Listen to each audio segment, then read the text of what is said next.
In my opinion, there's room for probably 5 or 6 small, super amazing companies to try and solve this.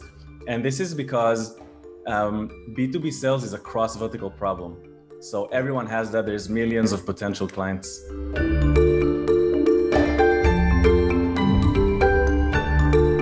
Welcome to UpTech Report. This is our Applied Tech series. UpTech Report is sponsored by Terraleap. Learn how to leverage the power of video at terraleap.io. Today, I'm very excited to be joined by my guest, Yoav Vilner, who's based in Tel Aviv. He's the CEO and co-founder at Walnut. Walnut is a no-code platform focused on creating customized and interactive sales demos of your software without actually needing your software. Good to have you on, Yoav. I'm excited for our conversation today. Likewise. Thanks for having me. So now digging in, help me understand, what was the problem you initially encountered and saw that you're like, I gotta build a solution for this?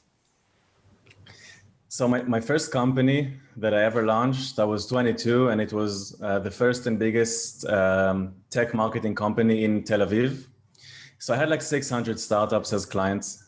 And I just realized that no matter how much money they spent, and how much, they poured so much money into campaigns and content and everything. But then when the prospects actually moved on to see what the product is about, often stuff broke, or, the experience was bad for the prospect, and like 90% of them failed. And I just kept rolling this problem in my head for years. And together with my co-founder, we cracked the Hence the name Walnut. I like it. So you're definitely not new to the tech space, the tech startups. You said you worked with 600 of them, and it's that challenge. You're like, hey, you're helping them get all these leads, but they're not turning into sales, and that's a problem. It's like you haven't been able to help them there. Hence why building Walnut. Right. What would you say is kind of then the change that you see? Is it just being able to allow sales folks and marketing folks to be able to have more control over that experience, so it's outside of the product? Is that where the success is? If you imagine, like, most of the B2B companies I've ever been involved with, or even some companies that my friends run, okay, and I just hear the stories, but the sales team, they often have like the most important job, right? Like, they need to bring in the money. And if they go on to R&D, they go to the CTO, if they go to product, if they go to design, if they go to anyone from the other teams and they ask for something, we all know what they hear in return. So it's usually, fine, I'm busy, let's do it in a month. But if the sales team has to do a demo in 2 hours to someone from Microsoft and showcase an ability that the product has, they can't really wait a month for that. It's a ton of friction. So they end up giving like the same boring experiences to prospects because they just couldn't get a hand from the back-end teams. So that's kind of why we decided that we think that the future of this whole experience that you're showing prospects is the independence of the sales team, that they don't have to rely on anyone else. It's empowering. I think it's one of the words you use, empowering them to be able to take control. Part of some of the shift of sales energy is having to be so much more remote now.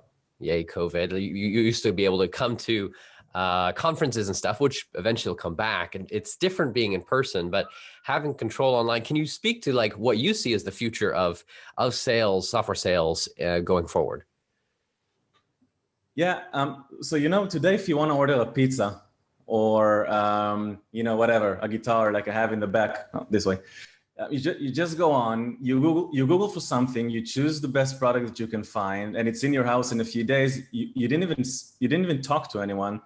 But if you're a B2B prospect, then you have to find some sort of a very generic experience somewhere. So you leave your information, and you want to know what the product is about, and an SDR contacts you, and then another SDR contacts you because they forgot to update HubSpot and say they already talked to you.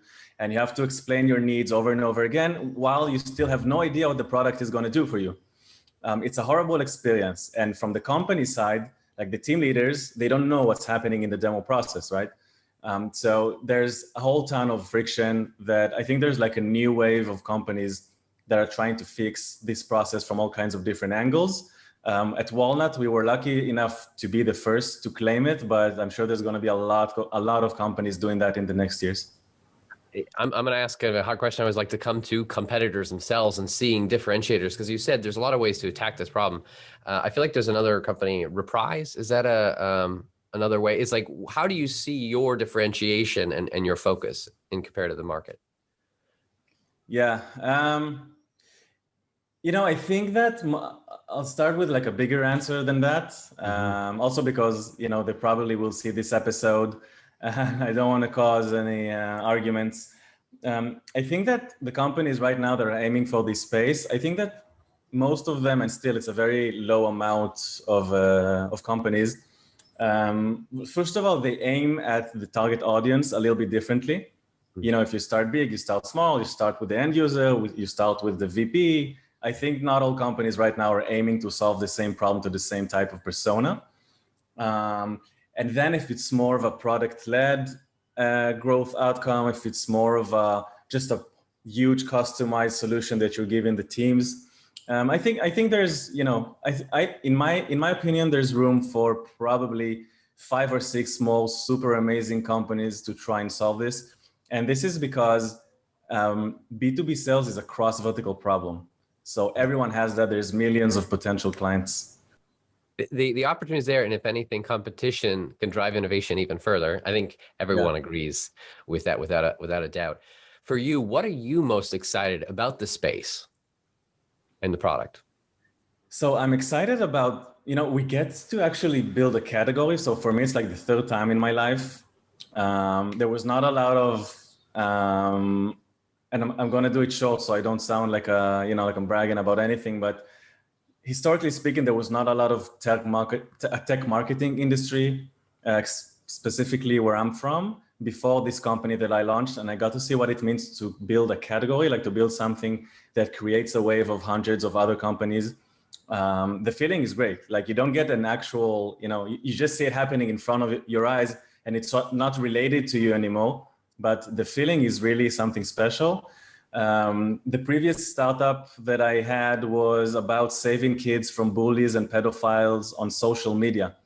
So we kind of created this whole, we called it anti-toxicity in the internet. And now with this whole demo experience thing, I get to do it again, and it just feels great. You just love that the space is starting something new, that opportunity to do that. Seems exactly. in you. Well, I'm excited to hear more about that journey. Stick around for part 2 of our interview on the founder's journey to hear of starting the agency and absolutely where it wasn't there in Tel Aviv and being able to grow that to where you are now. Coming back to the product, you guys, it's only been about a year since you started. Your kind of area that use cases as far as different product verticals, is it every software that effectively could probably use the platform? Are there any ones that you've been focusing on to start with? I'll start with an anecdote. When the founders of Gong, which is probably the most successful company right now in the space, when they've raised their round A, and VCs were asking them, what's your target audience? And they just said every company in the US.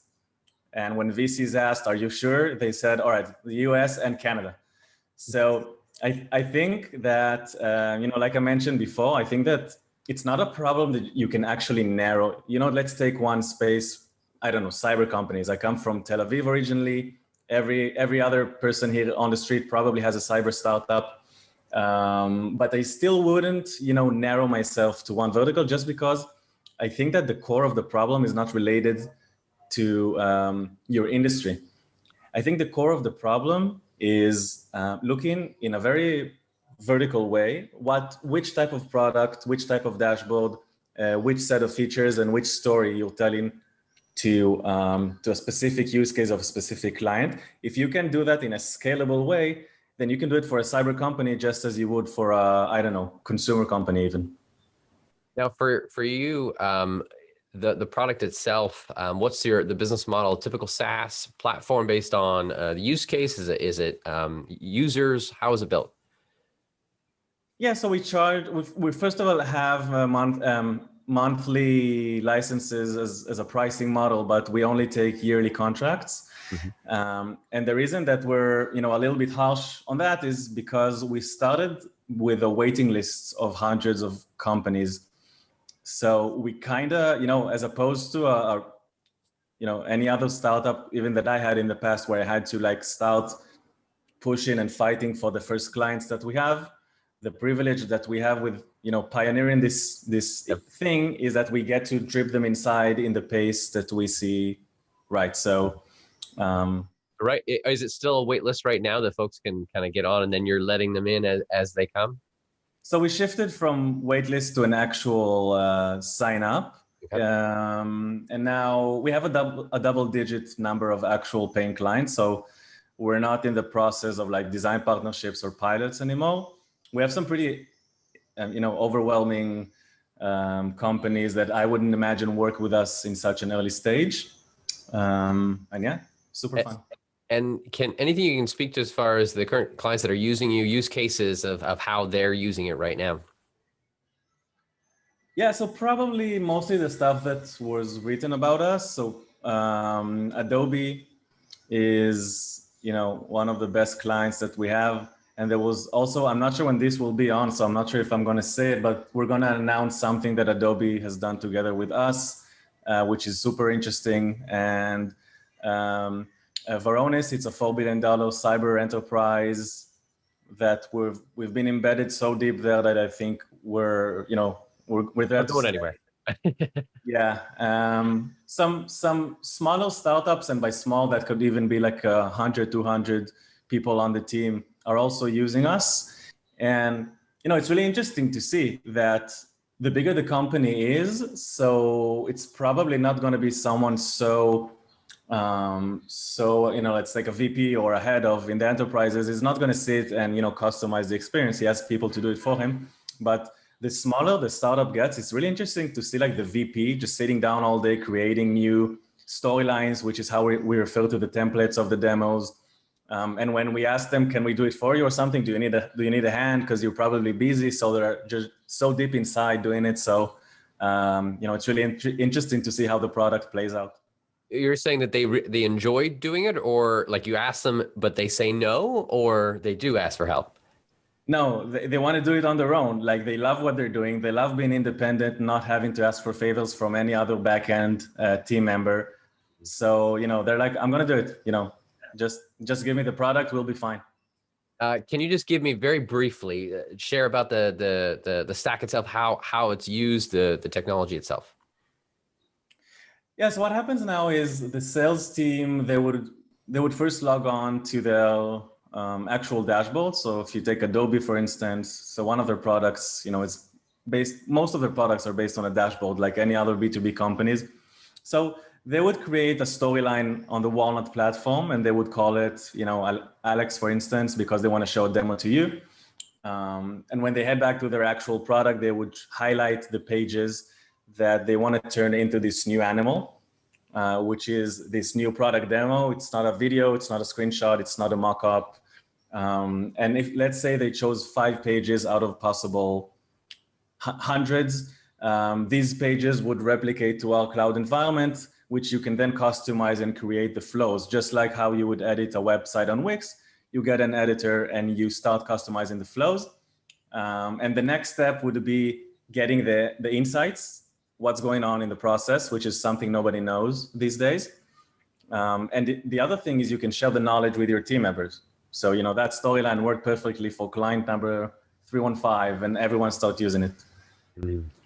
So it's both easy to them to go on their website, be able to choose the pages they want, build that experience, but then also track how are people experiencing it so that they can modify it and improve it after. Exactly. What feature are you most excited about that you guys are either it's out there right now or you're working on it to be released? Yeah, so one of the most anticipated feature that we've released, and it's interesting because it's more for CMOs than VP sales, but it's the option to actually embed the product experience in your landing pages, your websites, and you can create like annotations to walk you through the product.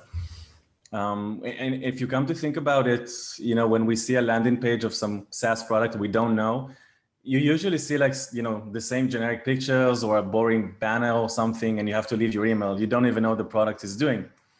If you've played with the product demo and then converted to the next phase, you're like 1,000% more likely to convert eventually. So CMOs are getting a lot of value from that right now. What can you speak to as far as this remote sales versus traditional sales? And probably a lot of salespeople may not even like what this future holds because they like the interpersonal communications. But what can you speak to what you see as, or even advice that you can share of remote sales versus traditional?